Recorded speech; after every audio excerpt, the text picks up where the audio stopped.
ఇక ఢిల్లీలో కేంద్ర మంత్రి పెమ్మసాని చంద్రశేఖర్ మాట్లాడుతున్నారు. ఆ లైవ్ చూద్దాం. ఇదేమి మేము టెస్ట్ చేయకుండా ఎట్లా పడితే అట్లా చేయలేదు. ఇంతమంది డౌన్లోడ్ చేసి 100% వర్క్ అయ్యి సేఫ్టీ సెక్యూరిటీ అన్నీ ఉన్నాకే డివైస్ వాళ్ళని ఇన్స్టాల్ చేస్తే బాగుంటుంది, ఈజీగా ఉంటుంది అనే ఉద్దేశంతో రిక్వెస్ట్ చేశాం. అంటే ఫ్రాడ్ ప్రివెన్షన్ చేయడానికి డెఫినెట్గా అవుతుందని అనుకుంటున్నాం. ఎందుకంటే ఇది ఓన్లీ ఇంగ్లీష్ హిందీ కాదు, అన్ని లాంగ్వేజెస్లో మేము పెట్టించాం ప్రతి ఒక్కరికి.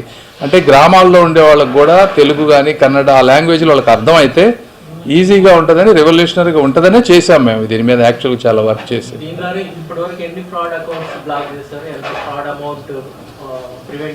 ఇదే మొబైల్ నంబర్స్ని 2,28,000 మొబైల్ నంబర్స్ని డిస్కనెక్ట్ చేసాం. మొబైల్ హ్యాండ్సెట్స్ ఫోన్స్ని 2,27,000 బ్లాక్ చేసాం. ఫ్రాడ్ అమౌంట్ వచ్చేటప్పటికి 475 కోట్లు. అంటే ఇది ఈ మధ్య కాబట్టి లాంచ్ చేసింది. Recover number of mobile phones traced అంటే అవి 26 లక్షలు ట్రేస్ చేసాం. రికవర్డ్ 7,23,000 హ్యాండ్సెట్స్ని రికవర్ చేసాం. అంటే ఈ సంచార సాధ్య ఓన్లీ ఫోన్ల వరకేనా, ఇప్పుడు ఫ్రాడ్ ఏమైనా జరిగితే దాన్ని కూడా మీరు బ్యాంకులకు రిపోర్ట్ చేసి వాటిని చేయటం అట్లాంటివి కూడా? అది దీని నుంచి వచ్చే డేటాను తీసుకొని ఫైనాన్షియల్ ఫ్రాడ్ రిస్క్ ఇండికేటర్ అని బ్యాంక్స్కి ఇంకొక యాప్ ఇస్తాం మనం. బ్యాంక్స్ దీంతో కమ్యూనికేట్ అవుతుంది. ఈ ఫోన్ నంబర్స్ ఉన్న వ్యక్తులు కనుక ఫైనాన్షియల్ ట్రాన్సాక్షన్ చేస్తే బ్యాంక్లో మీరు యూపీఐలో మనీ పంపించేటప్పుడు మీకు అలర్ట్ వస్తుంది. ఈ ఫోన్ నెంబర్కి మీరు దేనికైతే పంపిస్తున్నారో ఇది మాకు వచ్చిన డేటా ప్రకారం high risk or medium risk or low risk అని చూపిస్తుంది. చూపించినప్పుడు వాళ్ళు వెరిఫై చేసుకొని పే చేసుకోవాలి. అలర్ట్ ఇస్తుంది. స్టిల్ మీరు నేను చేయాలనుకుంటే మీరు చేయొచ్చు. జస్ట్ ఏంటంటే ఒక ఇండికేషన్. అది కానీ మీరు మొబైల్ కంపెనీకి ఇచ్చిన నోటిఫికేషన్ యాపిల్ కానీ సామ్సంగ్ అన్ని కంపెనీస్కి మీరు ఇన్బుల్టే ఈ యాప్ని ఇన్స్టాల్ చేసి ఇవ్వాలి అని చెప్పి ఇచ్చారు అన్నది ఆ నోటిఫికేషన్లో ఉంది. అవును, ప్రీ ఇన్స్టాల్ చేసి ఇవ్వమని చెప్తా ఉన్నాం. ఇప్పుడే ఫేస్బుక్ గూగుల్ యాప్ ఎట్లా ఉంటాయో జీమెయిల్ ఇది కూడా అట్లా పెట్టండి. ఇన్స్టాల్ చేసినంత మాత్రాన దానికి అకౌంట్ యూజర్ నేమ్ ఉండాలి, పాస్వర్డ్. ఫేస్బుక్ మీకు లాగిన్ అయ్యి కొత్త ఫోన్ తీసుకుంటారు, ఫేస్బుక్ ఓపెన్ చేస్తారు, మీ అకౌంట్ పాస్వర్డ్ లేనిదే ఫేస్బుక్ పనిచేయదు కదా. ఇది అంతే. మీకు ఇంట్రెస్ట్ ఉండి ఆ యాప్ వాడుకోవాలి అనుకున్నప్పుడు మీరు లాగిన్ అయ్యి ఇచ్చినప్పుడే దానికి పనిచేస్తుంది. లేదు మాకు వద్దనుకుంటే డిలీట్ చేయొచ్చు.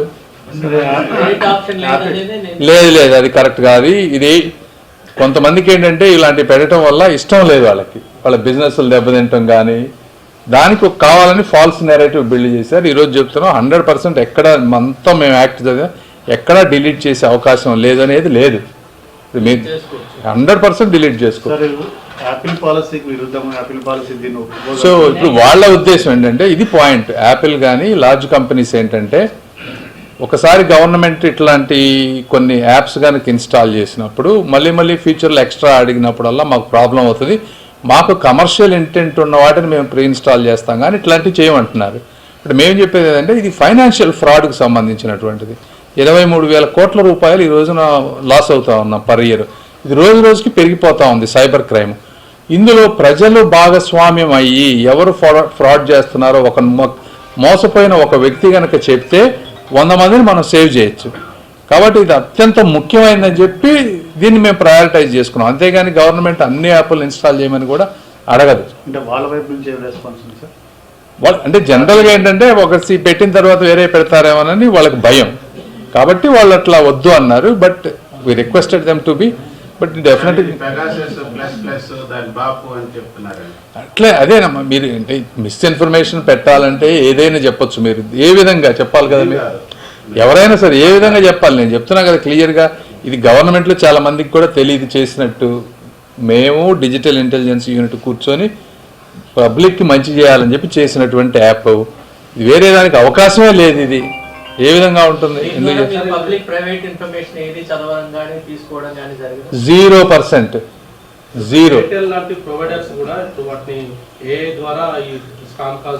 ఇప్పుడు మీకు ఆ స్పామ్ ఎలా వస్తుంది? వాళ్ళకి ఎయిర్టెల్ నుంచి మీకు స్పామ్ అని వస్తుంది కదా.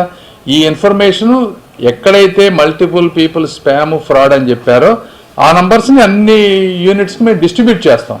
నెట్వర్క్ ఆపరేటర్స్కే చెప్పొచ్చు కదా అట్లాంటి ఇష్యూస్ ఉన్నప్పుడు రిపోర్ట్ చేయాలి. ఒక్క స్పామే కాదు కదమ్మా, ఇందులో 5 ఐటమ్స్ ఉన్నాయి.